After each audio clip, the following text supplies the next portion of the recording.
जय हिंद दोस्तों, revision class में आपका स्वागत है। आज हम लोग पुष्पभूति वंश या वर्धन साम्राज्य के बारे में जानेंगे। तो जानने से पहले प्लीज़ चैनल को सब्सक्राइब कर लें। पुष्पभूति वंश लगभग 6ठी शताब्दी में दिल्ली के थानेश्वर के निकट पुष्पभूति वंश का उदय हुआ, लेकिन इस वंश के राजाओं से इतिहासकार को काफ़ी मतभेद था। पुष्पभूति वंश के संस्थापक प्रभाकर वर्धन थे। प्रभाकर वर्धन के 2 पुत्र और 1 पुत्री थी।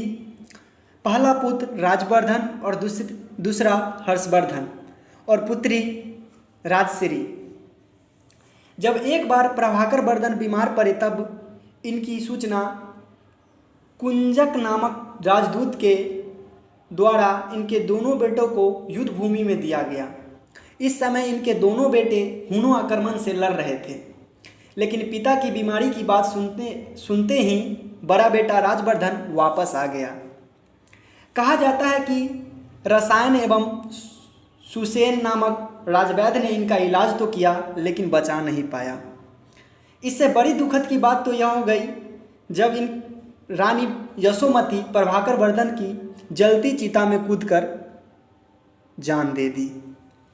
राजवर्धन ने अपने शासन तो संभाला, लेकिन राज्यवर्धन की बहन राजश्री और उनके पति ग्रहवर्मा को मालवा नरेश के राजा देवगुप्त ने मार दिया। इसी का बदला लेने के लिए राजवर्धन ने देवगुप्त को मार दिया।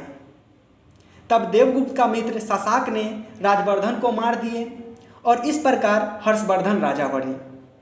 हर्षवर्धन 606 से 647 ईस्वी तक राजा रहे। हर्षवर्धन 16 वर्ष की उम्र में राजा बने। यह भारत का अंतिम हिंदू राजा थे। प्रभाकर वर्धन ने अपनी राजधानी थानेश्वर को बनाया था, लेकिन हर्षवर्धन ने अपनी राजधानी कन्नौज को बनाया।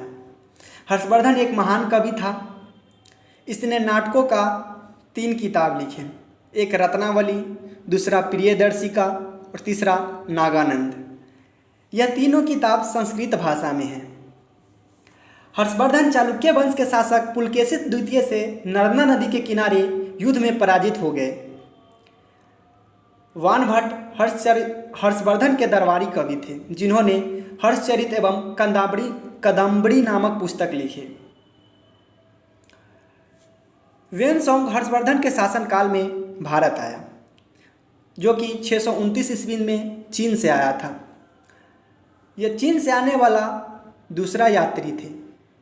वेनसोंग ने अपना पढ़ाई नालंदा विश्वविद्यालय में पूरा किया और इसे यात्रियों का सुकुमार कहा जाता है, यानी कि राजकुमार कहा जाता है, तथा इसे आधुनिक शाक्य मुनि के नाम से भी जाना जाता है। इन्होंने सी क्यू की नामक पुस्तक लिखी है। इसी को एक और नाम से जाना जाता है, सी यू की। हर्षवर्धन के पूर्वज प्रारंभ में शैव धर्म के अनुयायी थे और भगवान शिव की पूजा करते थे, लेकिन जब हर्षवर्धन वेनसोंग के संपर्क में आए तो उन्होंने बौद्ध धर्म स्वीकार कर लिया। यह महायान बौद्ध मतावलंबी थे। हर्षवर्धन की मृत्यु 647 ईस्वी में हो गई। इसके बाद इस्लामों का आक्रमण शुरू हो गया। आज के लिए इतना ही। मिलते हैं नेक्स्ट क्लास में। जय हिंद।